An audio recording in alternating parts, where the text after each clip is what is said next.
लिए सभी को गुड इवनिंग। आज की क्लास की शुरुआत यहाँ से करते हैं। चलिए, संज्ञानात्मक विकास के चरण देखिए जी। इस सिद्धांत में कुल 4 चरण हैं, ठीक है ना। तो चारों चरण आपको याद होगा। संवेदी पेशी अवस्था, पूर्व संक्रिया, है ना, मूर्त संक्रिया और अमूर्त संक्रिया, है ना। तो चारों चरण सबको याद हैं जी, औपचारिक। और सभी चरण क्या हैं? स्थिर हैं, जिनका ना तो क्रम बदला जाता है ना ही गुण बदले जाते हैं। आप जो सेंसरी मोटर स्टेज है, आप इसको कहिए कि यहाँ आ जाए, है ना। प्री ऑपरेशनल में प्री ऑपरेशनल पहले आ जाए तो ऐसा बिल्कुल नहीं होगा, ठीक है ना। जो इसकी जो इसकी विशेषताएं हैं, सोचिए कि इसमें आ जाएं और इसकी विशेषता इसमें आ जाए, इसकी इसमें आ जाए, तो ऐसा होना असंभव है। क्योंकि बच्चे की जैसे जैसे आयु बढ़ती है, उसके अकॉर्डिंग उसमें वो क्षमताएं, वो क्रियाकलाप आते हैं। किसी भी चरण में लिखे जाने वाले गुण को दोबारा नहीं लिखा जा सकता, है ना। किसी भी चरण में जो लिखे जाने वाले गुण हैं, दोबारा नहीं लिखा जा सकता, मतलब 2 बार नहीं होगा, है ना। भाई, किसी का शैशवावस्था बीतेगा तो क्या फिर शैशवावस्था आएगा? खिलौने की आयु बीत चुकी है, खिलौने की आयु, तो बच्चा फिर खिलौने से खेलेगा? नहीं खेलेगा, है ना। कह रहे हैं सभी चरण गुणात्मक है जो एक निश्चित क्रम में आगे बढ़ते हैं। चलिए, ये चीज भी कल हम पढ़ लिए थे। आगे संवेदी पेशी अवस्था अच्छे से जाने थे कि संवेदी पेशी अवस्था में, जिसको कई सारे इसके नाम है, सेंसरी मोटर स्टेज, इंद्रिय गामक अवस्था, इंद्रिय जनित अवस्था, है ना।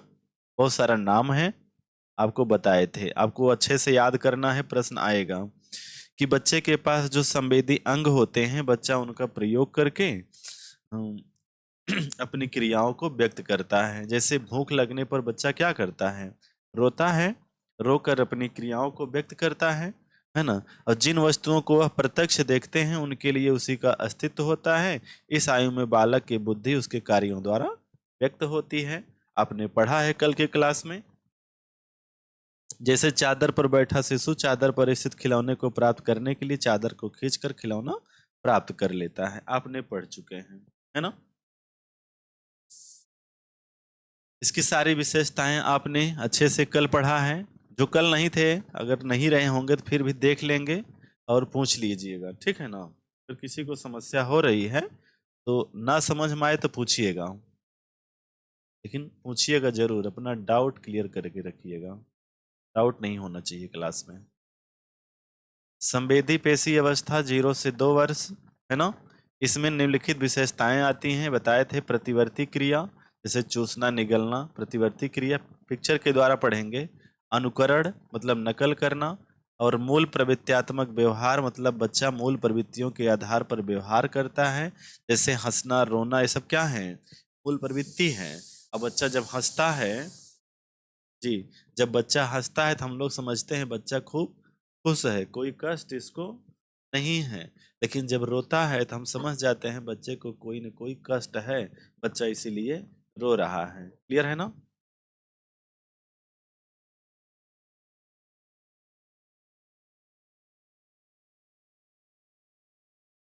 चलिए, ठीक है।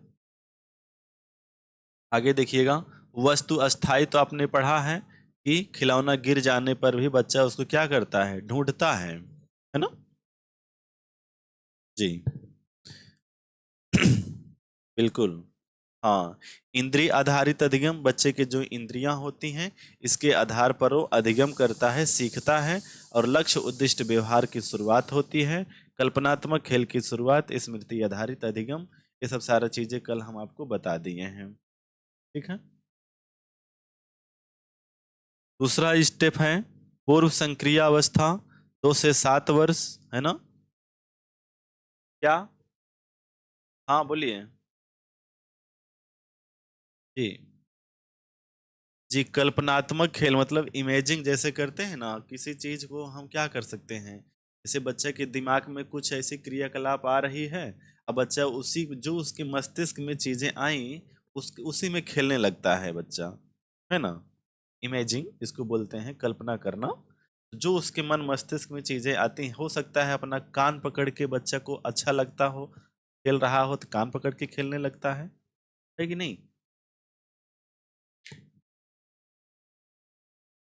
परावर्ती क्रिया जानते ही हैं। दूसरा स्टेप है, ये भी सब बता चुके हैं। दूसरा स्टेप है पूर्व संक्रिय अवस्था, प्री ऑपरेशनल स्टेज।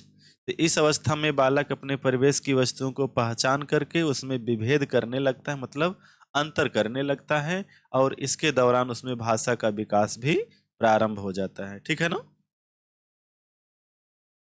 और क्या बताए थे कि पूर्व संक्रिय अवस्था के दो भाग, ठीक है? ए इम्पोर्टेंट है, इसको बताए थे, ए वेरी इंपॉर्टेंट है, ध्यान रखने का आपको। अच्छे से इसको ध्यान रखेंगे, बहुत इंपॉर्टेंट है ये पॉइंट, कि यहाँ से प्रश्न आता है तो बहुत लोग गलती कर जाते हैं। कि इस अवस्था में बालक प्रतीकात्मक खेल का गुण आ जाता है, जिसमें वह एक वस्तु को दूसरी वस्तु समझकर खेलता है। ठीक है ना? तो प्रतीकात्मक खेल, सिंबॉलिक प्ले, ठीक है ना? जी जी, झाड़ू को घोड़ा समझकर खेलना। बच्चे के पास हाथ में दिए आप कुछ खाने के लिए, हो सकता है आप बिस्किट दिए बच्चों को खाने के लिए, लेकिन बच्चा क्या किए, बिस्किट उठाया पैकेट और कान के पास सटा लिया, हेलो हेलो हेलो पापा, हेलो मम्मी कर रहा है कि नहीं? तो क्या है वो? जी जी, बिल्कुल। तो वो क्या है? प्रतीकात्मक खेल है। ठीक है ना? प्याजे के अनुसार इसी अवस्था में जीववाद, है ना, जीववाद क्या होता है? निर्जीव को सजीव समझना, है ना? जी, बच्चा निर्जीव को सजीव समझकर ही खेलता है ना? और है आत्म केंद्रिता, ईगोसेंट्रिज्म। बच्चा क्या करता है कि कोई वस्तु अगर लिया है, मान लीजिए दो बच्चों को आपने वस्तु, मान ली अब कोई वस्तु नहीं, मान लीजिए बिस्किट ही ले लीजिए, आप एक बच्चे के बिस्किट दे दीजिए, ए बिस्कुट तुम ले लो, इनको थोड़ा सा दे दो। अब दो बच्चा पकड़ेगा ना, दोनों खींचेगा अपनी तरफ, है कि नहीं? है, हमको पूरा चाहिए, वो कहेगा हमको पूरा चाहिए। तो वो क्या दर्शाता है? आत्म केंद्रिता और जीववाद। कोई दिक्कत पॉइंट में? दूसरा है अंतर्दर्शी विधि, ठीक है ना? तो इस अवस्था में निम्नलिखित गुण पाए जाते हैं, जैसे गिनती वर्णमाला क्रम की शुरुआत हो जाती है, कल्पनात्मक खेल परिपक्व हो जाता है, लक्ष्योन्मुख व्यवहार परिपक्व, संरक्षण का अभाव, अपलटावीपन, केंद्रीकरण, दूसरे के विचारों को न समझ पाना, कृत्रिमता, आर्टिफिशियल जिनको बोलेंगे, और अतार्किक संबंध। इतनी सारी विशेषताएं किसमें मिलेंगी? हम्म? देखिए 2 से 7 वर्ष आप देखिए, जी, लेकिन देखिए, अरे भाई 4 से 7 में है, लेकिन पूरा का पूरा अगर ऐसे नहीं पूछेगा तो अवस्था पूछ लेगा। जी। तो आपको 2 से 7 ही बताना है। हाँ, तो वही ना बोल रहे हैं, 2 से 7 ही आपको बताना है, ध्यान रखना है, जल्दबाजी नहीं करना है, आराम से एकदम।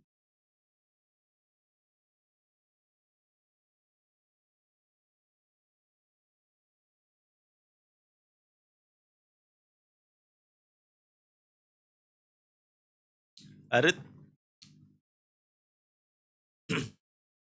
आपका दिमाग कहाँ है? आपको हम क्या न उदाहरण दिए थे? उदाहरण दिए थे, जीववाद का दिए थे। आपको 3 पॉइंट यहाँ लिखे किस लिए हैं? आपको यही ना उदाहरण दिए थे कि प्रतीकात्मक खेल पूछा जाए किस अवस्था की विशेषता है, तो यहाँ लिखा रहेगा पूर्व संप्रत्यात्मक, लिखा रहेगा पूर्व संक्रिया, लिखा रहेगा सेंसरी मोटर, लिखा रहेगा, या अंतर्दर्शी भी लिखा रहेगा। तब क्या बताना होगा आपको? तब पूर्व पूर्व संप्रत्यात्मक बताना है। यही ना प्रश्न बताए थे।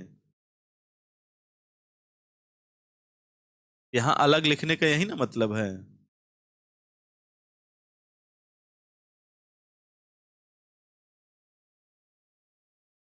कि ऐसे अंतर्दर्शी विधि के अंतर्गत नहीं पूछे, सीधे सीधे पूर्व संक्रिय अवस्था की विशेषता।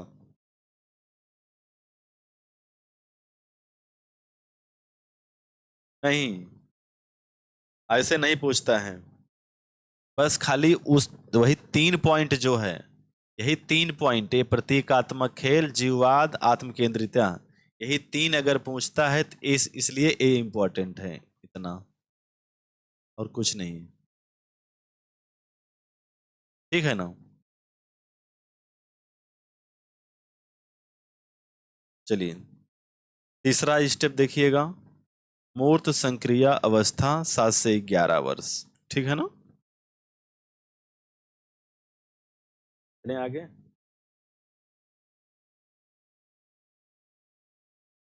इस अवस्था में बालक में वस्तुओं को पहचान, उनके विभेदीकरण करने तथा वर्गीकरण करने की क्षमता विकसित हो जाती है। उनका चिंतन अब अधिक क्रमबद्ध एवं तर्क संगत होना प्रारंभ कर देता है। इस अवस्था में बालक को यह विश्वास करने लगता है कि लंबाई, भार, है ना, अंक इत्यादि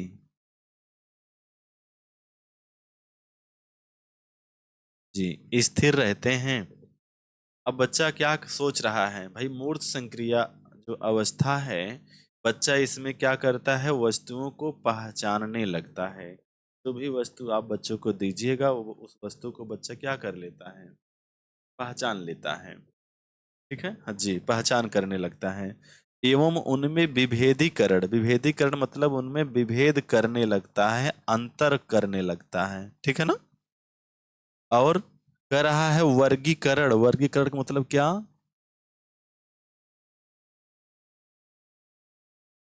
बंटवारा कर लेना। ठीक है ना जी, बंटवारा भी कर लेना। अब उसको अगर कहा जाएगा कि आप अच्छा 12 लोग हैं, 12 लोग को क्या कर लीजिए, 2 भागों में बांट लीजिए, तो क्या बच्चा 6 प्लेयर को बांट नहीं पाएगा, बांट लेगा ना जी, पूरा 6 करके वो बांट लेगा जी। तो भाई 7 से 11 हो गए तो इतनी करने की क्षमता उसमें हो गई है, तो वही कह रहा है कि वर्गीकरण करने की क्षमता विकसित हो जाती है। उनका चिंतन अब मतलब इस अवस्था में अब अधिक क्रमबद्ध एवं तर्क संगत हो जाता है। जो बातें पहले बोलता था बच्चा, अब उससे क्या हो गया, इसका चिंतन क्रमबद्ध हो गया, सिस्टमेटिक तरीके से बोलने लगा, तर्क संगत बातें करने लगा। ठीक है ना, तर्क संगत होना प्रारंभ करता है।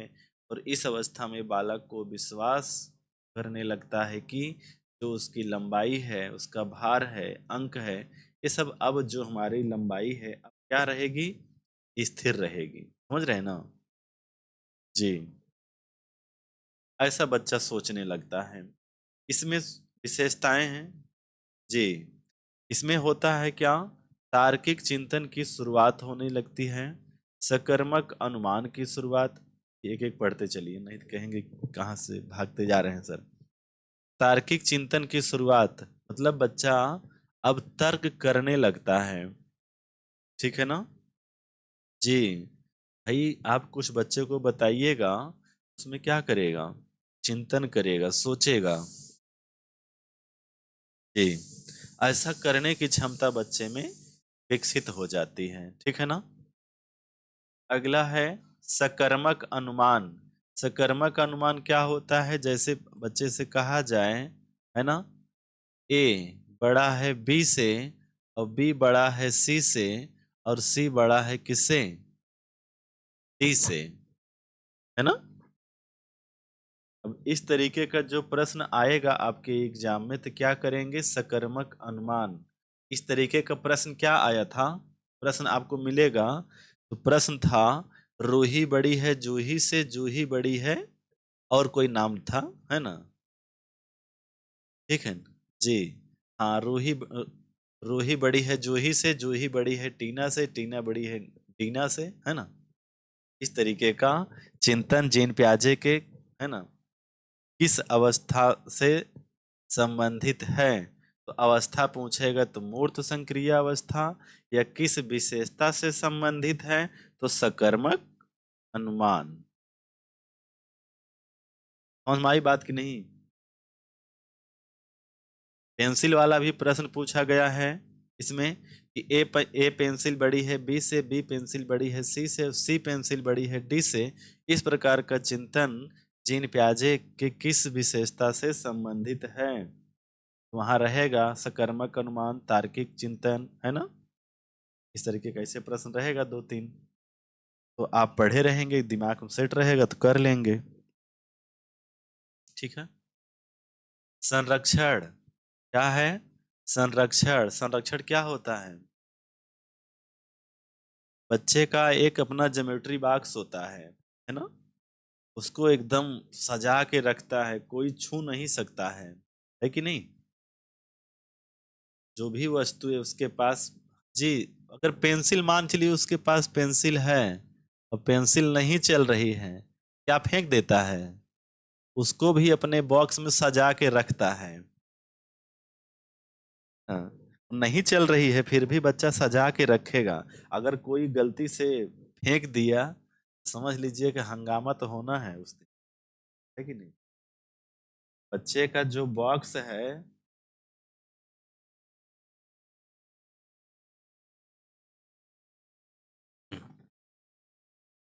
जी, क्योंकि आप बच्चे का छू नहीं सकते हैं बिना बच्चे के परमिशन के, है ना? तो बच्चा क्या करता है, उसको संरक्षण करता है, देख रेख में अपने रखता है। विलोमीयता, है ना? विलोमीयता क्या है? रिवर्सिबिलिटी, है ना? पलटावीपन जिसको बोलेंगे, इसको क्या बोलेंगे? एग्जाम में भी पूछा गया है, पलटावीपन इसको बोलेंगे। और अविलोमिता रहेगा तो अपलटावीपन, ठीक है ना? जी, वो पूर्व में रहेगा। अगर रहेगा अपलटावीपन तो किसमें? पूर्व संक्रिय अवस्था। और पलटावीपन रहेगा तो मूर्त संक्रिय अवस्था, ठीक है ना? अब वही टेबल जो आप बच्चे से पूछते थे, 5 का टेबल 3 बार कितना बचाया, बताया बच्चा कितना? 15। आप फिर कहें अच्छा 3 का टेबल 5 बार कितना, तो बच्चा फिर बताएगा 15। तो बच्चा क्या किया? पलट लिया, संख्या को पलट कर बताने में कोई समस्या नहीं हुई। इस प्रकार का उसका चिंतन क्या कहलाएगा? विलोमिता कहलाएगा, पलटावीपन कहलाएगा। ठीक है ना? अगला कह रहा है विकेंद्रीकरण। अब विकेंद्रीकरण क्या कहलाता है? किसी वस्तु का दोनों पक्ष देख पाना। एक गिलास में जूस इसमें था और एक गिलास में छोटा वाले में ऐसे था, तो इसकी मात्रा थी गिलास में कितना? इसकी मात्रा थी 1/4 और इसकी मात्रा थी 1/2, मतलब ये 250 ग्राम इसमें आता था, इसमें आधा लीटर। अब कहेगा कि छोड़िए इसको नहीं लेंगे, अब हम यही वाला लेंगे, छोटा वाला ही लेंगे, क्योंकि इसमें मात्रा ज्यादा है ना? तो क्या है ये? विकेंद्रण, डिसेंट्रेशन, ध्यान रखेंगे, डिसेंट्रेशन। श्रृंखला ज्ञान, श्रृंखला ज्ञान क्या होता है? अरे भाई, जल मान चलिए संख्याओं को सिस्टमेटिक तरीके से बैठाना, है ना? मान लीजिए यहाँ आप लिखें कि एक, यहाँ लिख दिए कितना? 3, है ना? 3 यहाँ लिख दिए, यहाँ 6। तो पूछे कि बैठाइए वो सबको क्रम से, तो यहाँ 1, यहाँ 2, यहाँ 3, यहाँ 4, यहाँ 5, यहाँ 6, यहाँ 7। इस तरीके से बच्चा क्या कर लेगा? सजा लेगा, क्रम में लगा लेगा। तो वही क्या है? श्रृंखला ज्ञान, जिसे लुप्त जानकारी को ढूंढ लेना, निकाल लेना, है ना? वर्गीकरण, वर्गीकरण क्या है? बंटवारा कर लेना। 2 टीम बताए नहीं थे अभी शुरू में? मान लीजिए कि 10 बच्चे हैं, 10 बच्चे को बोला कि 2 ग्रुप में बांटना है। अब कितना कितना होगा आप समझिए, तो बच्चा क्या 5-5 नहीं कर पाएगा? आराम से कर लेगा। और क्रम परिपक्व, मतलब जो क्रम में सजाना है वो क्रम में करने में क्या हो गया? परिपक्व हो गया, मैच्योर हो गया। जी, अभी कर लेगा आसानी से। कार्य कारण संबंध, कार्य कारण संबंध या कार्य कारण चिंतन भी रहेगा, है ना? तो कार्य कारण वाला चिंतन में क्या हुआ? प्रश्न आया था कि कोई लड़की है, जी, कोई लड़की है, धूप में कपड़े सुखाती है, बोलती है कि धूप में कपड़े डालने से कपड़ा जल्दी सूख जाता है। जीन प्याजे के किस सिद्धांत की किस विशेषता से संबंधित है? तो कार्य एवं कारण चिंतन से। भाई, आप अगर कहेंगे कि भूख लगने से हलचल क्यों मचती है, कहेंगे भूख लगती है, तो उसके पीछे लॉजिक है कि नहीं। कह रहे हैं कष्ट होने पे क्यों रोते हैं, हैं? तो कारण है ना। जैसे धूप में कपड़े डालने से जब धूप होगा तो कपड़ा सूख जाएगा, धूप नहीं होगा तो नहीं सूखेगा, है कि नहीं। हाँ, कारण है। गणितीय संक्रिया, गणितीय संक्रिया क्या मतलब, बच्चा कैलकुलेट करने लगता है ना। ये गुणा भाग जोड़ घटाओ जो भी क्रियाएं हैं उसको करने में धीरे धीरे पारंगत होने लगता है। संख्या, क्षेत्र एवं भार की समझ, संख्या की समझ हो जाती है, क्षेत्र की, भार की, है ना, वजन, इसकी समझ धीरे धीरे बच्चे में होने लगती है। आगे और डीप मिलेगा, हम पढ़ेंगे। अमूर्त संक्रिय अवस्था, औपचारिक संक्रिय अवस्था। अमूर्त या औपचारिक 11 से ऊपर, ठीक है ना।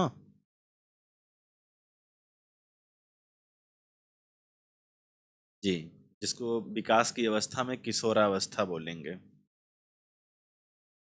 जी, इस अवस्था, तो यह अवस्था है 11 वर्ष से प्रौढ़ावस्था तक की अवस्था है।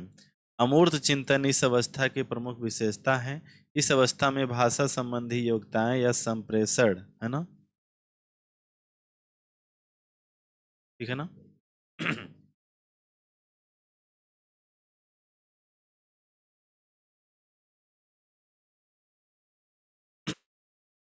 जी, संप्रेषण संबंधी विकास, है ना, अपनी ऊंचाई को छूने लगता है। बालक में अच्छी तरह से, है ना, होने, है ना, होने वाली जो समस्याएं हैं का समाधान करने का निर्णय लेने की क्षमता का विकास हो जाता है। जी, भाई इस अवस्था में बच्चे का जो एज है 11 वर्ष से ऊपर है। अब 11 वर्ष से ऐसा निर्धारित नहीं है कि 11 से 15, 11 से 18, 11 से 16, ऐसा कुछ फिक्स नहीं है। 11 वर्ष से ऊपर पूरा, है ना, कि इतनी ही अवस्था प्याजे ने बताई है, तो इतना ही हमको ध्यान रखना है। तो कह रहे हैं क्या, भाषा संबंधी योग्यता मतलब बच्चा अच्छे से बातचीत करने लगता है, भाषा की पकड़ हो जाती है। जो भाषा के जो उसके पास क्या है, भाषा के जो कौशल हैं, भाषा के कौशल कौन, सुनना बोलना पढ़ना लिखना, है ना, सुनना बोलना पढ़ना लिखना, इस कौशल का बच्चे में विकास होने लगता है। तो जब सुनना बोलना पढ़ना लिखना आएगा तो क्या करेगा, संप्रेषण। तो संप्रेषण क्या होता है, भाषा का आदान प्रदान, है ना। और इस अवस्था में कह रहा है क्या, संप्रेषण संबंधी विकास अपनी ऊंचाई को छूने लगता है। बच्चा भी बात इतना भी नहीं नॉर्मल करता है, आपसे भी आगे निकलने की कोशिश करता है उस अवस्था में। आप उसको कुछ बोलिएगा तो कहेगा सुनिए, आप मेरी बात सुनिए, आपसे कम जानकार नहीं, है ना।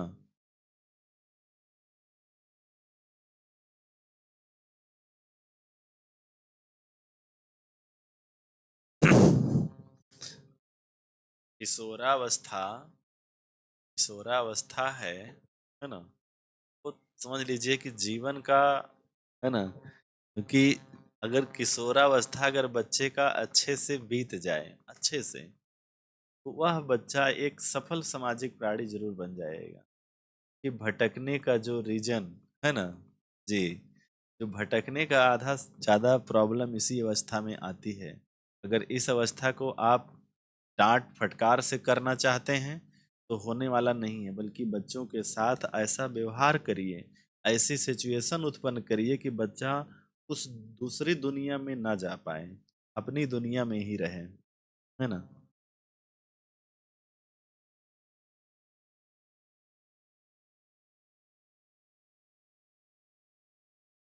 आप अगर देखिए इस अवस्था का बच्चा है तो आप उसको कहिए कि देखिए कह रहा है कि हमको, कि पापा हमको बाजार जाना है, कह रहे हैं ना बाजार नहीं जाना है, तो धीरे धीरे कहे क्यों ना जाएं, आप नहीं जाते हैं, आप भी तो रोज जाते हैं बाजार, हम क्यों ना जाएं। मानेगा, नहीं मानेगा, बल्कि उसको किसी, हाँ, बल्कि उसको किसी ऐसे काम में लगाइए कि वहां तक जाने का उसको फुर्सत ही ना मिले, है ना।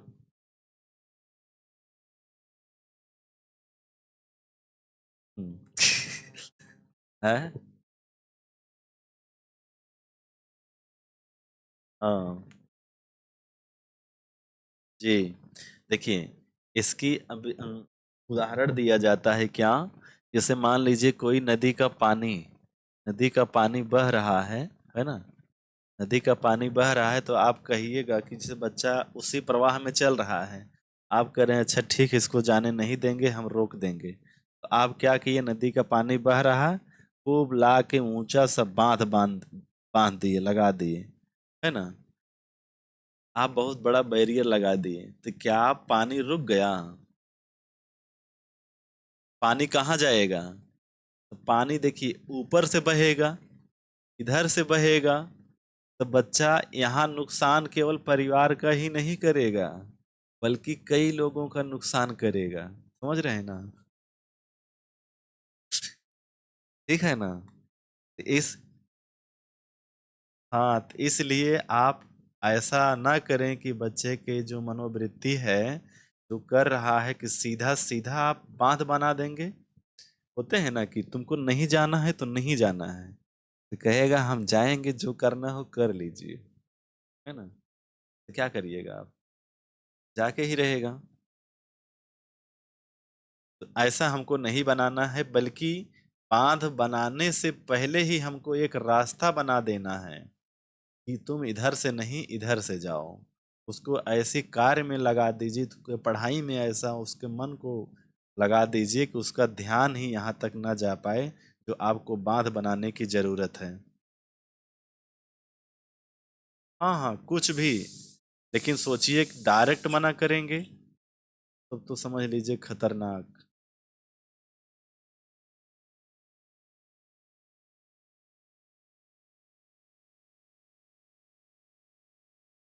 हम्म। ठीक है।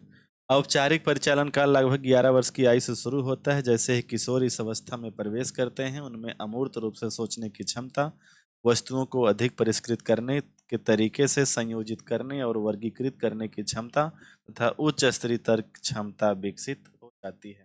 कहने का मतलब क्या कि जब अमूर्त संक्रिय अवस्था में बच्चा प्रवेश करता है, तो उसी उसी अवस्था को नाम दिया गया है विकास की अवस्था में किशोरावस्था, है ना? तो आपने किशोरावस्था को स्टेनले हॉल के अनुसार आपने पढ़ा होगा। स्टेनले हॉल ने कहा किशोरावस्था बड़े तनाव एवं तूफान की अवस्था है ना? बहुत सारी आपने विशेषताएं पढ़ी। किशोरावस्था में वीर पूजा, नायक पूजा, डेटिंग, है ना? ये सब सारी विशेषताएं जन्म लेती हैं। तो आपको क्या करना है, अच्छे से समझना है, ठीक है ना? उसके बाद ऐसे कदम उठाने हैं, बच्चों को उस दिशा में मोड़िए जहां उसका भविष्य अच्छा हो सके। बांध बनाने का काम ना करें, बल्कि मार्ग बनाने का काम। ठीक है ना?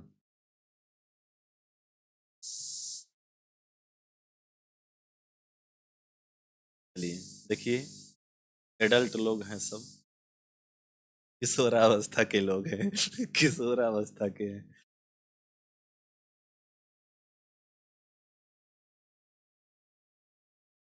देखिएगा, अब सारी चिंतन।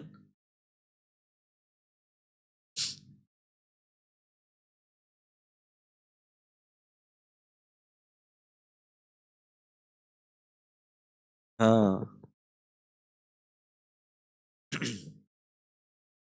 ये बात है।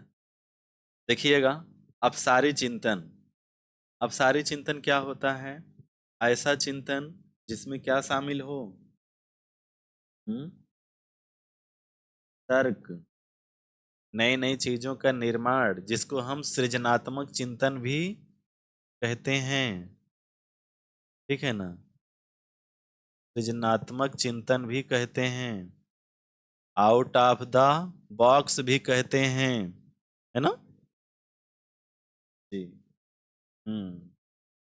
क्योंकि इसमें बच्चे में नए नए तरीके, नई नई रचना करने के लिए उसके मन में विचार आते हैं, है ना? क्रिएटिविटी उसमें दिखती है ना?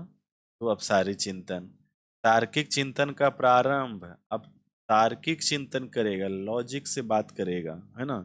आप उसको कहिएगा थोड़ा ऐसा करो ऐसा करो, तो क्या करेगा? कहेगा कि सीधे सीधे मेन मुद्दे पर आइए, हमको ज्यादा घुमाइए नहीं, है ना? सीधे सीधे मेन मुद्दे पे आइए। जी, काम का बात करिए, है ना? तो तार्किक चिंतन का यहाँ परिपक्व हो जाता है, सीधे सीधे पॉइंट पे आता है बच्चा। न्याय निगमन, है ना? न्याय निगमन क्या? न्याय निगमन, भाई न्याय मतलब जो उसको मन मस्तिष्क में जो विचार आ रहे हैं, है ना? जी, हाँ, जी, भाई जो उसके मन मस्तिष्क में आया वैसा ही तर्क करेगा, लॉजिक वही सिद्ध कर देगा। हाँ, आप कहिए कि बेटा एक गिलास पानी लाओ, मान लीजिए एक बार तो ला दिया, अगली बार आप में नेटवर्क प्रॉब्लम होगा, देखिए मेरे में तो ठीक है। और किसी का?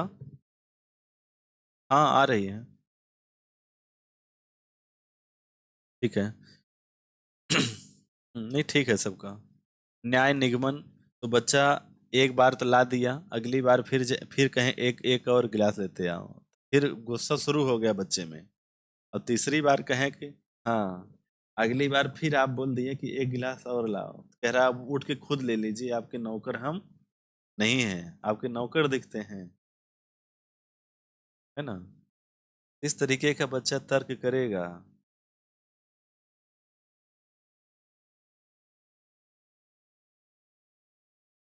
हाँ, तो अगला है निगमनात्मक चिंतन, ठीक है ना? यहाँ निगमनात्मक चिंतन कहने का मतलब नियम से उदाहरण की ओर। जी, नियम से उदाहरण की ओर। और इससे पहले वाले विशेषता में उदाहरण से नियम की ओर, ठीक है ना? अमूर्त चिंतन, अमूर्त मतलब जो प्रत्यक्ष दिखाई, जो प्रत्यक्ष प्रत्यक्ष दिखाई ना देने वाले, ठीक है ना?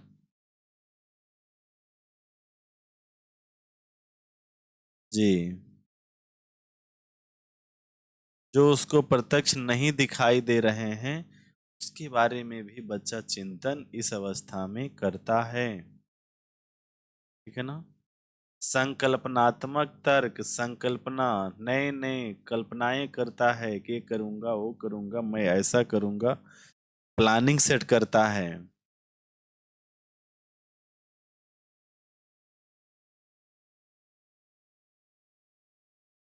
इसमें देखिए संकल्पनात्मक तर्क करता है, जो सोचता है वो ऐसा ही उसके दिमाग में पूरा का पूरा रूपरेखा बन जाता है और वही अपने व्यवहार में लाता है,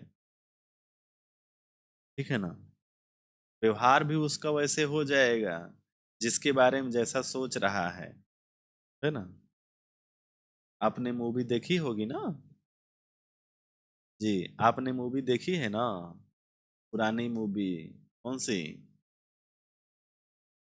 बादल देखी होंगे। पुरानी मूवी, बहुत पुरानी, बादल, है ना? मूवी में देखे नहीं कि किसी किसी के मन मस्तिष्क को, हाँ, उसके मस्तिष्क को कैसे डाइवर्ट कर देना है ना? और जो जो कहना है सेम वो करता जाएगा, उसका काम हो जाए, लेकिन पता उसको जब चलेगा तब तक बहुत आगे निकल चुका होगा। बहुत सारे व्यक्ति भी ऐसे होते हैं। हाँ, हाँ, चलिएगा। हम्म, चलिए सब लोग तो।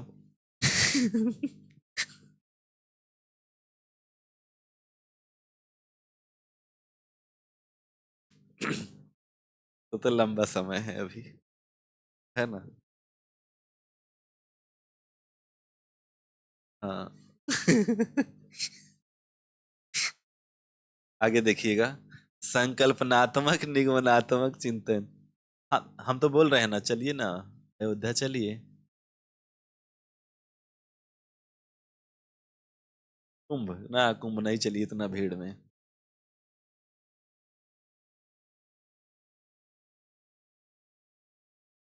हाँ।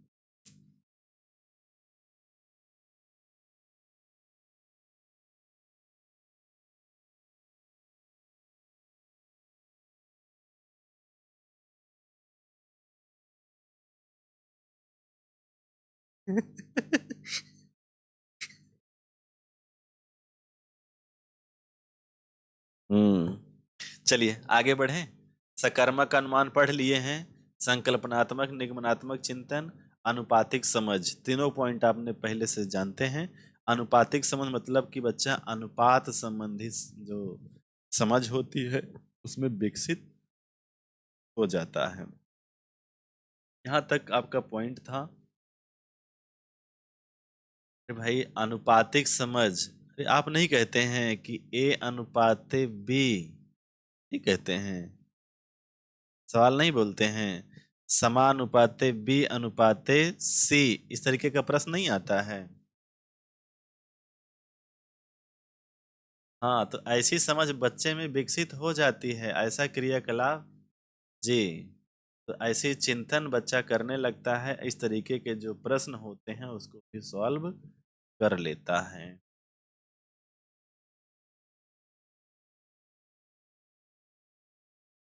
हम्म।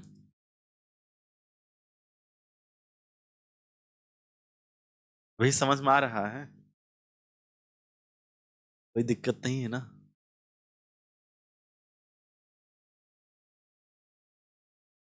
प्रमुख शब्द,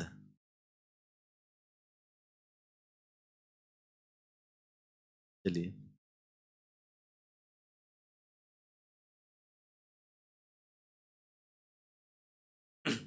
अब वही सबसे है जो अभी पढ़े हैं, एक बार रिवाइज आपका चल रहा है। वस्तु अस्थायित्व, और क्या पढ़े थे जल्दी से बताएं।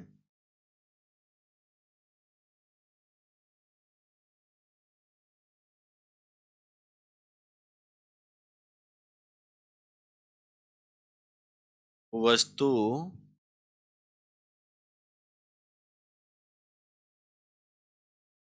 जी, वस्तु भले न दिखे लेकिन,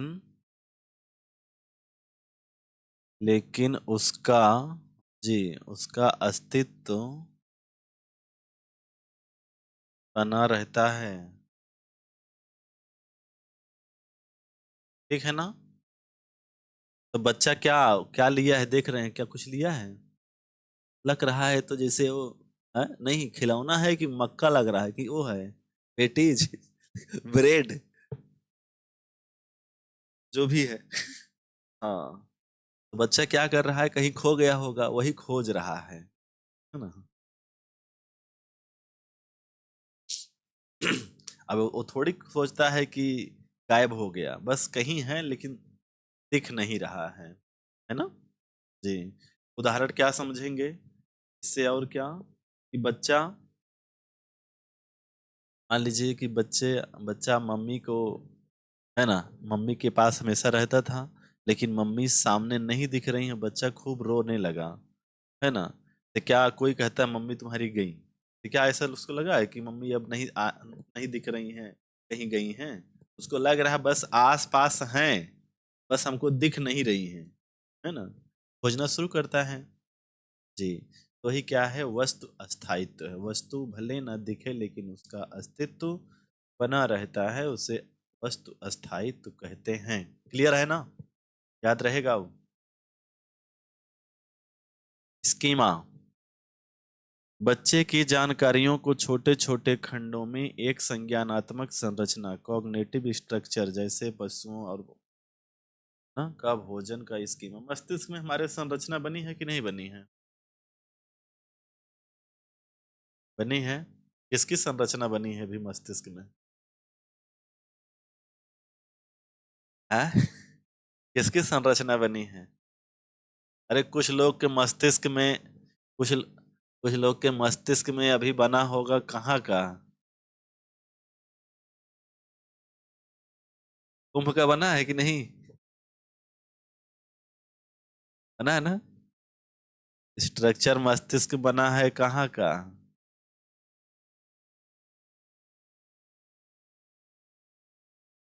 जी।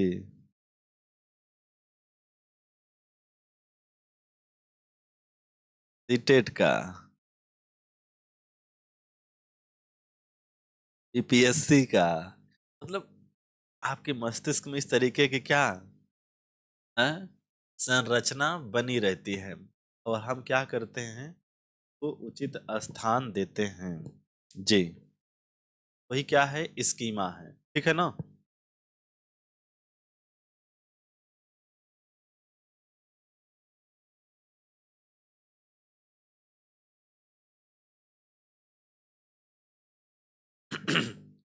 हाँ, चलिए देखिएगा, क्रमबद्धता। क्रमबद्धता क्या होता है? क्रमबद्धता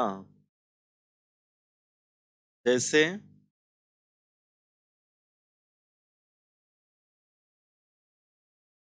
जी, वस्तुओं है ना, कोई उसके पास क्या होगी, वस्तु होगा, वस्तुओं, है ना। चाहे इसको ले लीजिए, खिलौनों, खिलौना ले सकते हैं ना, लेकिन खिलौना करेंगे तो खिलौना बड़ा हो जाएगा, है ना। क्या कर सकते हैं, काम नहीं कर रहा, ठीक है। वस्तुओं या किसी परिस्थिति, घटना,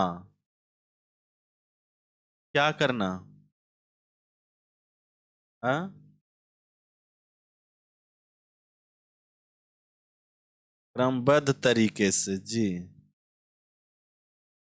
तरीके से सजाना, तो क्या है, क्रमबद्धता है। तो आपके भी दिमाग में ऐसा आता होगा कि सबसे पहले बड़ा वाला, फिर उसके बाद उसके छोटा, फिर उससे छोटा, फिर उससे छोटा, उससे छोटा।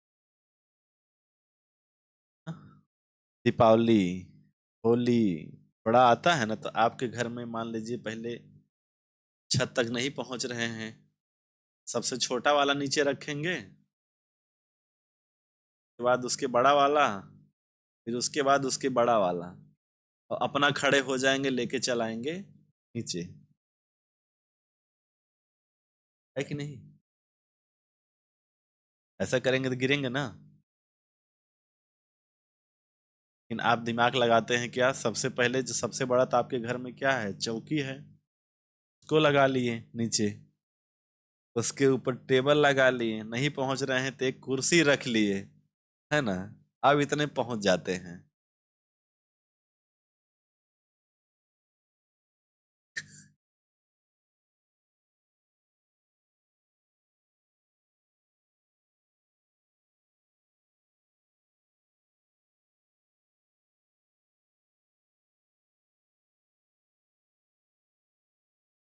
चलें आगे,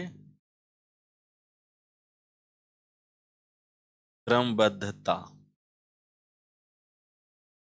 जीवत्वारोपण क्या होता है, जीवत्वारोपण,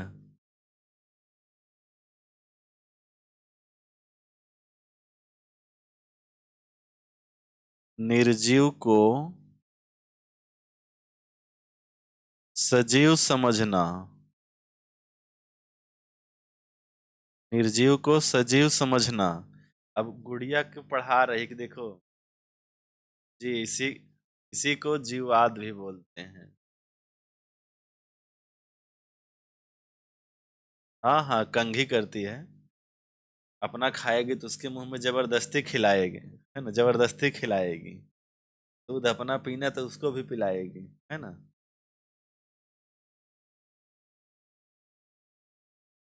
हाँ, यही है जीवत्वारोपण, निर्जीव को सजीव समझना।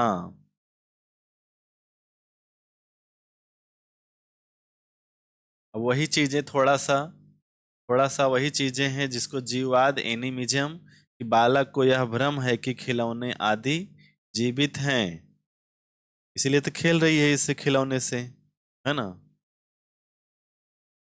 और थोड़ी उसको पता है कि,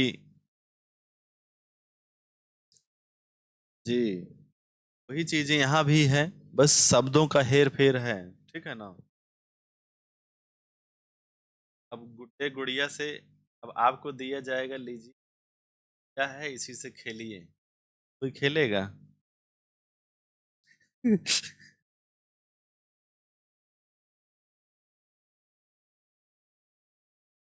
हाँ, वही क्या है, एनिमिज्म, जीववाद। प्रतिवर्ती क्रिया, रिफ्लेक्स एक्शन, बालक किसी क्रिया को दोहरा कर क्या होता है, खुश होता है।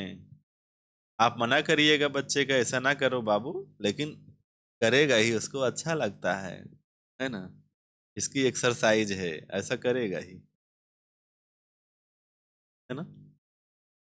हाँ, ऐसा कान पकड़ता है झुक। हाँ हाँ, मुर्गा भी बनता है। आप बिलोमीता, अबिलोमिता, इरिवर्सिबिलिटी, शुरुआती बिंदु से आगे चले जाने पर बालक वापस नहीं लौट पाता है। मान लीजिए उसको कहाँ भेजें, इस यहाँ से भेजें, चल जाओ, है ना, घर, यहाँ से यहाँ तक जाना था, फिर यहाँ से कहें यहाँ घूम कर आना था, घर उसका यहाँ पर था, फिर उसको कहें अच्छा बेटा घर चल जाओ, यहाँ से यहाँ तक गया, सोचा कि इधर नहीं था, इधर निकल गया, है ना, इधर निकल रहा है, यहाँ जाके रो रहा है। इसी अवस्था में बच्चा बच्चा खो जाता है, जहां से जाता है वहां नहीं आ पाता है। हाँ, मेले में एक बच्चा खो गया है, अपना नाम ए बता रहा है ना। इसी अवस्था का बच्चा है कि नहीं। हाँ, कि जहां से चल गया वहां फिर आ नहीं पा रहा है, कि इस अवस्था में मम्मी को भी थोड़ा लगता है कि नहीं ये तो जानता ही है, अंगुली पकड़ के चलता है, अपना कुछ करने लगी तब तक उस धीरे धीरे आगे चला गया। अब आगे तो चल गया, फिर वापस नहीं लौटा पाता है ना। ये क्या है, ये अबिलोमीता है। सामाजिक संचरण, सोशल ट्रांसमिशन, बच्चे स्वतः वातावरण और समाज में, जी, माता पिता, पुस्तकों और शिक्षकों से सक्रिय होकर सीखते हैं, है ना। यहाँ देखिए सीख रहा है बच्चा, बुक लेकर के, पापा से, यहाँ मम्मी अपना व्यस्त हैं।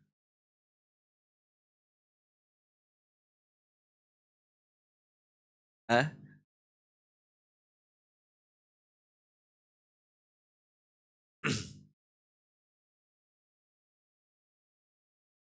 हाँ हाँ, अरे मान लीजिए।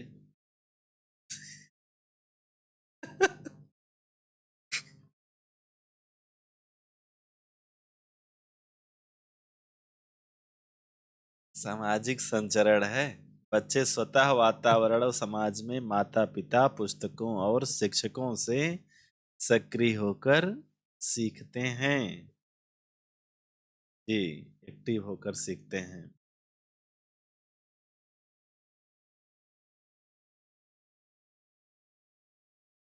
संक्रिया, संक्रिया क्या है, जिसको बोलेंगे ऑपरेशन, है ना। तो संक्रिया से अभिप्राय है बालकों में समस्या समाधान की क्षमता पैदा करना, उत्पन्न करना। बच्चों में क्या आ जाए, समस्या का समाधान करना, समस्या का समाधान करना बच्चों आ जाए, बच्चा समस्या का समाधान कर पाए, है ना।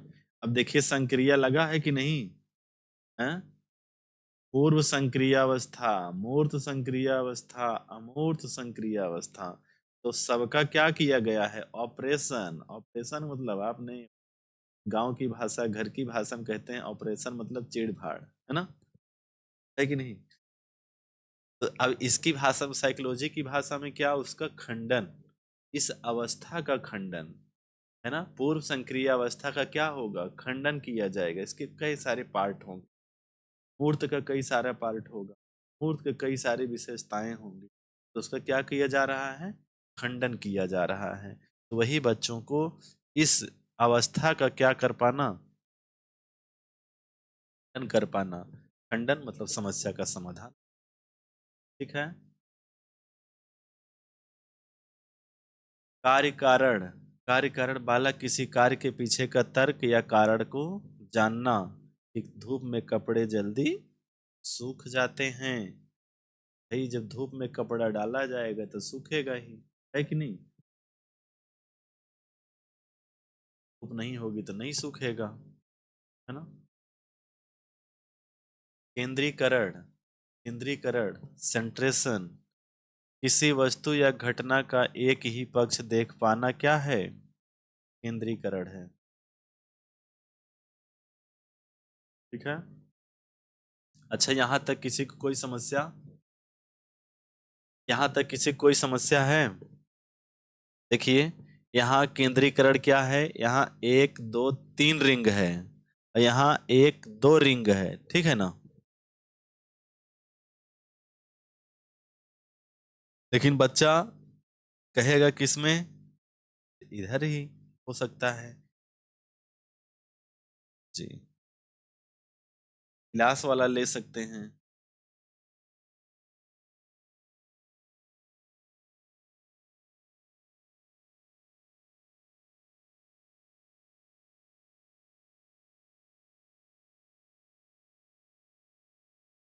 इसकी मात्रा 1/4, इसकी मात्रा 1/2। थोड़ा सा इसको और बढ़ाना अच्छा लगे चर के दो।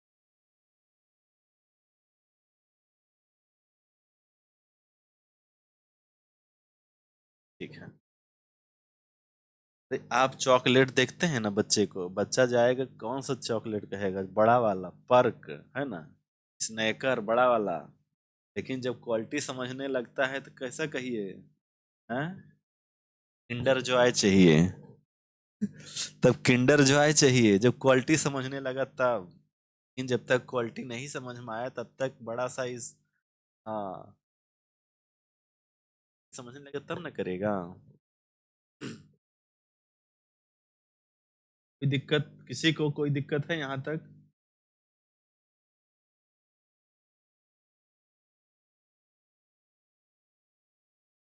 चलिए आज की क्लास यहीं तक, ठीक है। अगले क्लास में हम लोग मिलेंगे। वीडियो को अच्छा लगा तो लाइक करें, शेयर करें, सब्सक्राइब करें और अपने दोस्तों को भी शेयर करें। Thank you.